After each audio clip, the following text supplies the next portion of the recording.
¿Qué tal, mis queridos hermanos y hermanas en Cristo Jesús? ¿Cómo se encuentran el día de hoy? Hoy quiero compartir con ustedes una reflexión que se llama Cristo fundó una sola iglesia. Ante un mundo convulsionado con tantas iglesias, con tantos grupos sectarios, con tantas ideologías, nos preguntamos, de todas estas que creemos en Jesucristo, ¿cuál es la iglesia que Cristo fundó? Y bueno, Cristo fundó una sola iglesia, no es que haya fundado muchas iglesias.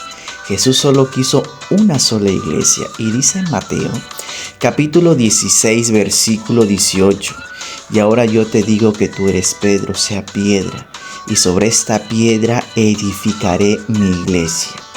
Jesús está edificando una sola iglesia sobre el apóstol Pedro. El apóstol Pedro es uno de los 12 apóstoles que escogió nuestro Señor Jesucristo y lo escogió para ser esta roca, esta piedra, para que Él fuera el que continuaría pues esta fundación de nuestro Señor Jesucristo. Claro, Jesús es el fundador, Pedro va a ser el sucesor de esta continuidad, de esta iglesia visible que Cristo estaba fundando. Porque todos sabemos que Jesús iba a morir por todos nosotros e iba a subir al Padre, y alguien tenía que quedarse al frente de esta iglesia. Porque Jesús, al fundar su iglesia, no quería dejarla desamparada. Por eso es que deja a Pedro. Ahora bien, la iglesia de Cristo llegará hasta el fin del mundo. Mateo capítulo 28, versículo 20. Yo estaré con ustedes todos los días hasta el fin del mundo. Cristo promete estar con su iglesia todos los días hasta que termine este mundo.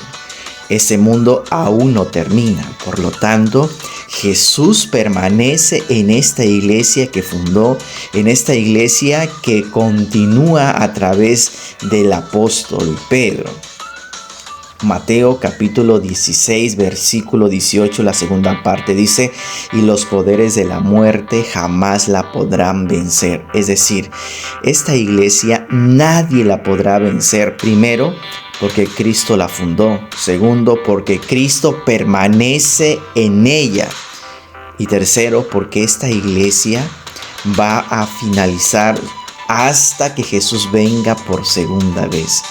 Y es decir, nadie la podrá vencer, ni el diablo en persona la podrá vencer. ¿Por qué? Porque Jesús resguarda, cuida a su iglesia. La iglesia católica es la única que fundó Jesús. Y esto lo podemos nosotros comprobar primero a través de la historia, a través de la lista de los papas. Ya les había dicho que Pedro es el primer encargado de la iglesia de dirigirla visiblemente después de que Jesús sube al Padre. Y Pedro es considerado el primer papa de la iglesia católica. Es decir, del apóstol Pedro al actual, que es el Papa Francisco, han pasado 266 papas, por lo cual podemos comprobar que la iglesia católica viene desde Pedro, y si viene desde Pedro, viene desde Jesús. ¿Por qué? Porque Jesús le encomienda esta iglesia al apóstol Pedro. Ahora bien, esta iglesia Jesús no le pone nombre, simplemente se la encomienda a Pedro. Ahora bien, ¿de dónde viene la palabra católico o católica? La palabra católica propiamente no viene en la Biblia, viene su significado. La palabra católica significa universal. Y esta palabra se la va a poner un obispo llamado Ignacio de Antioquía en el año 100 aproximadamente, inspirado en la palabra de Dios. Marcos capítulo 16, versículo 15 dice, vayan por todo el mundo y anuncien la buena nueva a toda la creación. San Ignacio dice, bueno, si esta iglesia es para todo el mundo, es para llevarlo a todos los hombres, entonces significa que esta iglesia es universal, y de ahí viene la palabra católica.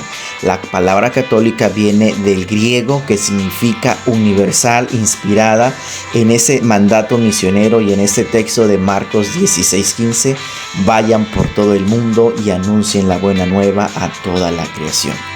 A veces se critica mucho a la Iglesia Católica porque dicen que la Iglesia es pecadora, que en la Iglesia hay puro pecado, que es la prostituta, que es, en fin, lo peor. Y ciertamente la Iglesia, pues en su término genérico, pues es santa porque Jesús la fundó. Sin embargo, al estar compuesta por todos los seres humanos, es una iglesia de santos y pecadores. Así que esto Jesús lo va a mencionar Mateo capítulo 13 versículos del 24 al 30, cuando nos presenta la parábola del trigo y la cizaña, cuando Jesús siembra la semilla y empieza a crecer, y de repente los trabajadores se dan cuenta que está creciendo la cizaña y le dicen a Jesús, al dueño de la cosecha: oye, ¿por qué has sembrado cizaña? ¿Quieres que la arranquemos? Y Jesús dice: no, dejemos lo que crezcan juntos y el día final haré la separación. El trigo lo llevaré a mis bodegas y la cizaña haré montones y la quemaremos. Jesús sabe perfectamente que todos los humanos somos pecadores. Ningún humano es perfecto porque tenemos nuestras debilidades, nuestras flaquezas. Pero estos seres humanos somos quienes componemos la iglesia. Por eso decimos que es de santos y pecadores. Así como ha habido pecadores, también ha habido santos. Santos que se han inspirado en la persona de nuestro Señor Jesucristo, en Mamita María y en tantos personajes que han pasado durante todo este tiempo de existencia de la iglesia, que ha generado esta idea de ser santos, como dice nuestro Señor Jesucristo: sean santos como vuestro Padre Celestial es santo. Por eso es que la iglesia está compuesta por santos y pecadores. Si te ha gustado esta reflexión, te invito a que lo compartas con todos tus contactos, con todos tus conocidos, y que te suscribas también a nuestro canal de YouTube de Saboreando la Palabra de Dios. Que el Señor te bendiga.